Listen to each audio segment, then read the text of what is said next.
Guys, good morning. সকালবেলায় আজকে উঠে আগে ওর বাবার জামা প্যান্টগুলো কেচে নিলাম, তাহলে একদিনের মধ্যে শুকিয়ে যাবে।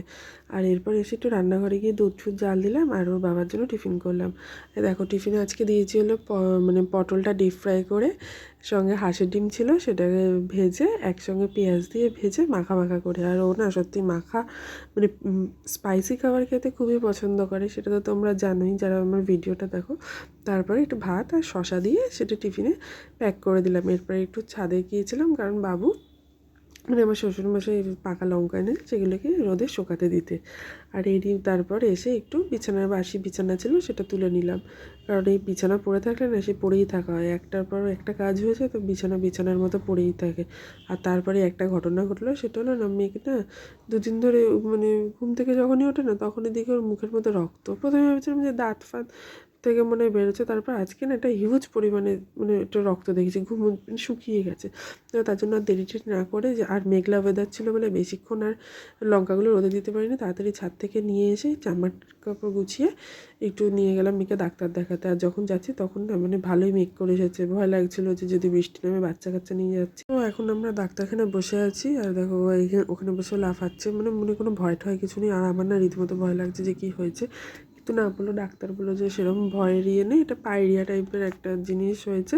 কারণ আসলে ওর মাড়িটা ভীষণ স্পঞ্জি, আর যেহেতু দাঁত পোকায় খেয়ে ফেলেছে বলে এরকম হয়েছে। আর এই জায়গাটা হলো না আমার খাটের পাশে একটা চেয়ার আছে, সেটা তোমরা হয়তো দেখেছো। আর এই জায়গাটা আমি কখনো না ফাঁকা রাখতে পারি না, সব সময় ওর ওষুধে ভর্তি থাকে।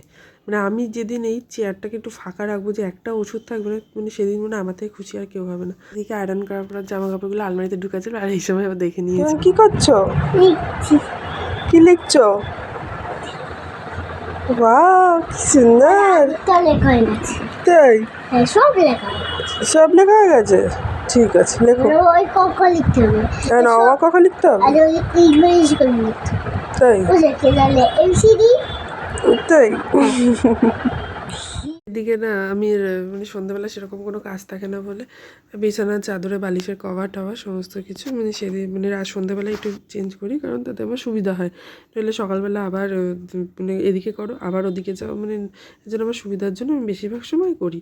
আর এখানে হলো মা রান্না করছে হলো আজকে ডিম কষা, আর সকালে পটল ছুলে রেখেছিলাম আর বলেছিল যে আলু পটলের তরকারি করবো, সো সেটা আর হয়নি। হাঁসের ডিম ছিল অনেক দিন ধরে, তো সেই ডিম কষা করেছে। আর এদিকে দাদাভাই রান্না করেছিল ফ্রাইড রাইস, তো সেটাই রাতের ডিনার হয়ে গেল। আর দেখো মা অলরেডি ডিম রান্না করেও ফেলেছে, দেখো ডিমটা বাড়ছে। আর আমি বিয়ের পর থেকে এসে দেখি যে উনি যখনই মানে রান্না বান্না করে যখন বাড়ে সমস্ত কিছু ভাগে ভাগে রাখে, তাতে ওনার দিতে সুবিধা হয় সব কিছুই, মানে সে ডিম হোক মাংস হোক মাছ। তো আমি ওনার কাছে এই সমস্ত দেখে না সেভাবেই করার চেষ্টা করি। আর সত্যি মানে অনেক কিছু শিখছি। আর যখন বিয়ের পরে এসেছিলাম সত্যি কিছু জানতাম না, এখন অনেক কিছু শিখেছি, শিখছি। আর দেখো আমাদের রাতের ডিনারে হলো ফ্রাইড রাইস আর এদিকে মানে ডিমের কষা, সো সেটাই আমরা খাচ্ছি এখন। আর মেয়ে এদিকে দেখছে যে এটা কী জিনিস। সত্যি ওকে ফ্রাইড রাইস দিয়েছিলাম, সেটা হলো ঝাল ছাড়া, ওটাও দাদাভাই করেছিল। তো আর এদিকে ও যেহেতু ঝাল খেতে পারবে না, ও তো বুঝতে পারেনি, তাই এসে জিজ্ঞাসা করছে। ব্লগটা কেমন লাগলো জানিও, আর প্লিজ চ্যানেলটা সাবস্ক্রাইব করে দিও। আবার দেখা যাচ্ছে অন্য কোনো ব্লগে। টাটা।